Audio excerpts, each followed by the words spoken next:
I am going to share a personal story with you that is very recent, as of 3 days ago. And it's a story that involves me being activated, if you will, by something that my husband said to me. It was not his intention to be activating, but I was activated.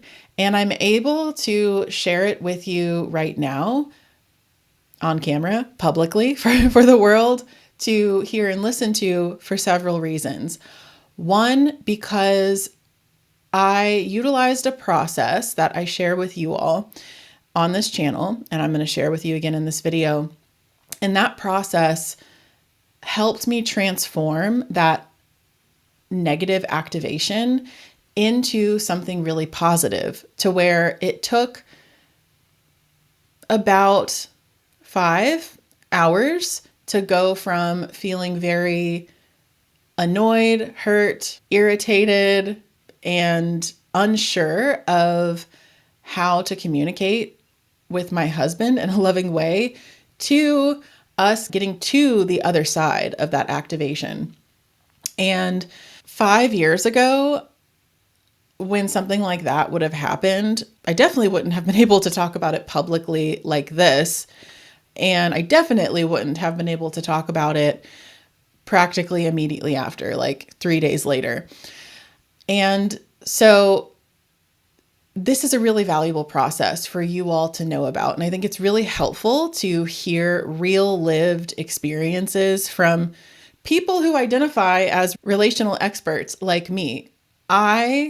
Somebody who many people in the circles that I'm in would point to me as the communication guru-ess, so to speak, because that's just my thing. That's my jam. That's like my passion in life, because I've learned to transform these really uncomfortable, stuck energy, confusing situations into ones that actually get me closer to what I'm going for in my life, that bring me more life, bring me more excitement and joy.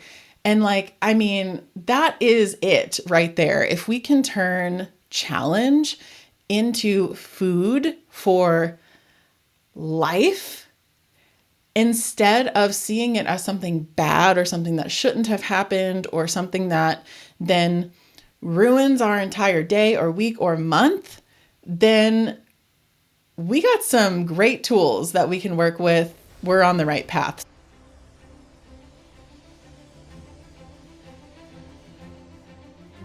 Hello, by the way, and welcome to my channel. My name is Courtney Rose, and I have helped hundreds and hundreds of people over the last decade have transformative spiritual experiences. And this is the work that gets me excited to wake up in the morning, has me loving the life that I'm here to live. And it's just my jam. So I'm so grateful to be here with you. Thanks for being here with me. So here's the personal story. I'm in my office a few days ago, and I'm wrapping up some work. It's the end of the workday, and I've spent a lot of time on the computer on this day. And that generally gets my whole system a little off kilter, gets me a little tense when I'm staring into the computer for most of the day. There I am and feeling a little tense, and my husband comes into the office and he's attempting to be playful with me to help me loosen up and bring some light to the moment. And he's kind of like poking at me, making little quips, poking fun at me with a light heart. However, I did not take it that way. I took his quips very personally, because he was really so sweetly trying to be a facilitator of transmutation for some things that I struggle with in my life, which mainly tend to revolve around taking things too seriously and having a challenging time at times lightening up. So he was trying to help me lighten up. And I took it the wrong way. I took it as, what are you trying to say right now? You trying to start something with me right now? Is that what you're doing right now? To which he responded, what? No, no, no. Like, that's the opposite of what I'm trying to do. I'm trying to help you lighten up. Like, come on, just laugh a little bit. You know what I'm talking about. We've all been there. It doesn't matter what sex, gender, profession, level of place in society, age, we all have moments where we hear something completely different than what the person that's communicating with us was trying to say. And sometimes, no matter how much that person is trying to explain that that's not what they meant, we can get stuck. This stuckness in our story of what they actually were saying to us. Ooh, and we all know how frustrating those moments are, especially when there's that voice. There's usually that voice. It is somewhere in there where it is trying to tell us, just let it go. Maybe they are telling the truth, that they were actually trying to be helpful. Maybe you could consider that the story that you're holding on to maybe isn't the true story. Maybe there is something for you here, something for you to help you get to the place that you keep saying you want to be. It's just a little voice, because when we get activated, our system kicks in that identification with what needs to happen next. So in this scenario, my husband says this, and I immediately, because of the state that I am in energetically, where I'm clenched, I'm holding on to energy, I'm already feeling like I'm feeling challenged to just let my energy flow and let it go. And I see this unfolding, and that's a very natural and important process to go through, to allow ourselves to witness the different stories that are unfolding based on the past and based on our very real needs. So here I am, I'm standing in my office in front of my computer. Here's my so sweet husband trying to connect with me, trying to help me lighten up my energy. And all I can hear is a story that is completely my own story about what he's actually trying to tell me, which is that in my mind, that I'm too tense, I'm not very much fun, that I need to change, and it goes on and on and on. In that state that I was already in, that energetic state where I was feeling physically very tense and clenched, it was really challenging for me in that moment to allow that connection to unfold. And in the moment, I saw myself react. I saw myself go down a path that I've told myself 1,000 times that I am not going to engage like this anymore. When I'm in a place of tension and contraction and someone says something and I make up a story about what that means about who I am, I can see it and feel it all unfolding, and it never goes anywhere good when I react. And I did it. Here I am, I'm in the office, and he says this, trying to be playful, and I react. And I say, what are you trying to say? Yes, this is from the communication, the communication, relational, professional, here with you right now on YouTube. This is how it unfolded in this moment. And I see how he responds. He pulls back. And now we're both in a state of trying our best to step into that witness role, seeing both of our stories click on, our meaning making stories about what he's trying to tell me underneath his words, what I'm trying to tell him underneath my words. And I quickly see us starting to spiral, both of us. And so we both take a break from each other. And I then go into the 6-step process. And this is why I'm able to share this with you only 3 days later, because I had a process that I could quickly go to. In fact, it's right here on my phone as a screensaver, which you can download in the show notes. My process was, all right, what are the facts here? The facts are, he came in, he said, hey babe, you want to play? You want to play? And I responded I reacted how I did. It's really important to separate the facts from the stories so that we can tell the difference, because they are not the same thing.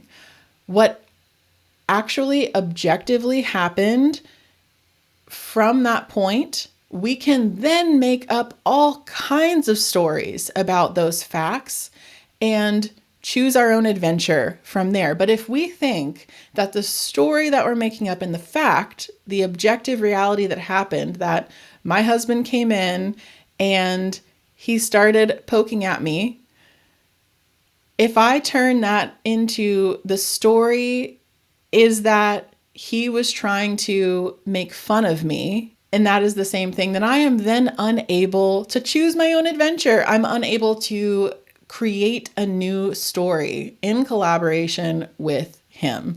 So I separated the facts. I said, okay, Courtney, we know right now the story is not the same as what actually happened. Number 2, let's check in with my body. How am I feeling physically? What is my physical energy like right now? And didn't take but a few seconds for me to be aware that my body felt constricted. My hips felt tight and clenched. My shoulders were like this. My breathing was shallow. And then I recognized a pattern. Yep, there it is. There's this pattern. I've been working in front of the computer all day. I've been doing a lot of administrative tasks historically. When this is my work day, these are my physical sensations.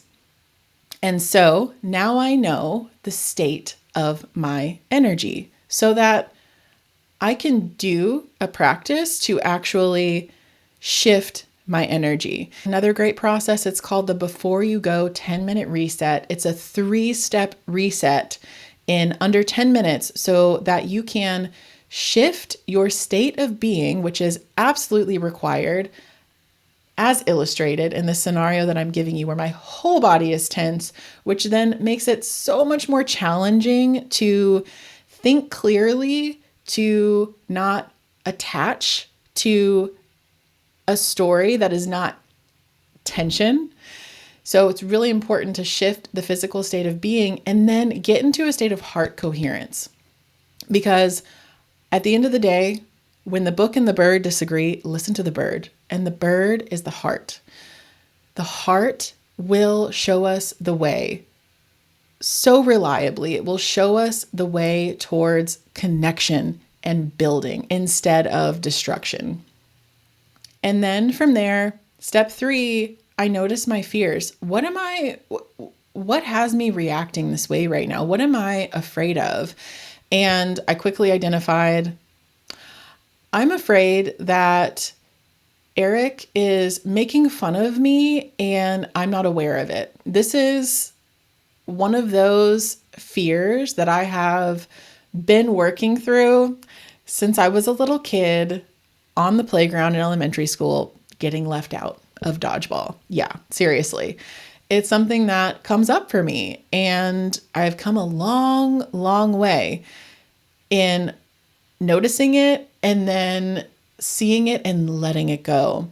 The story that is creating this fear right now that had me react in a very disconnected, pushing my husband away, who loves me so much. I know he does. And I know how much when he sees me suffering or tense, he wants to help. That's his nature, as is most of our natures, is to do that.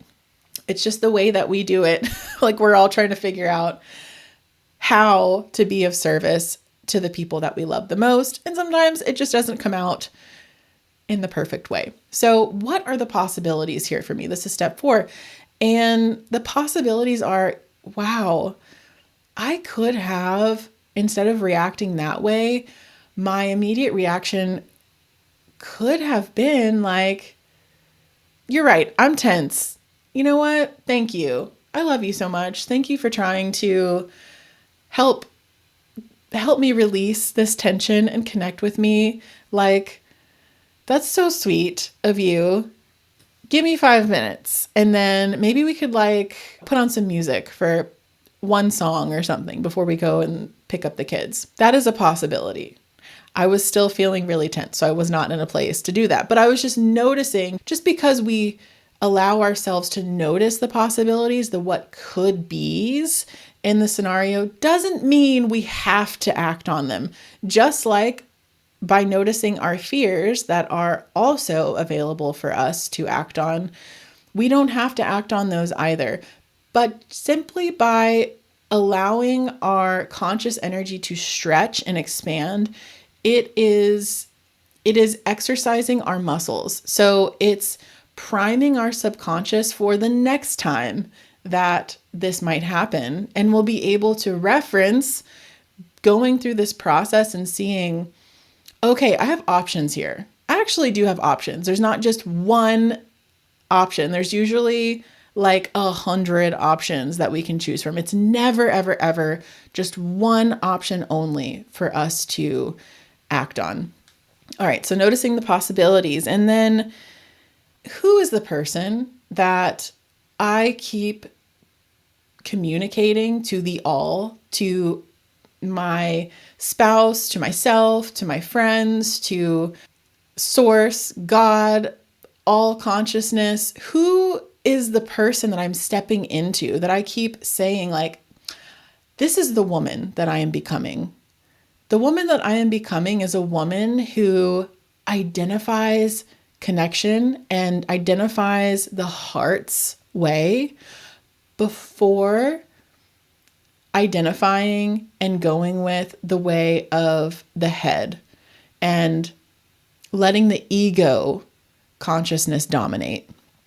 The woman that I am becoming brings people together, strengthens her relationships, strengthens her family, is a builder. She is always finding ways to be a builder, not a destroyer.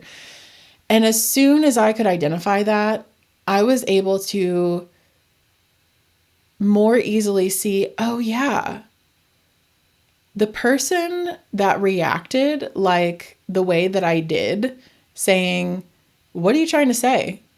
That person is shedding off. She is dying. I am letting go of her. And it's a gradual process. It is a grieving process to allow an identity that we no longer consciously want to be living as, to let that person go.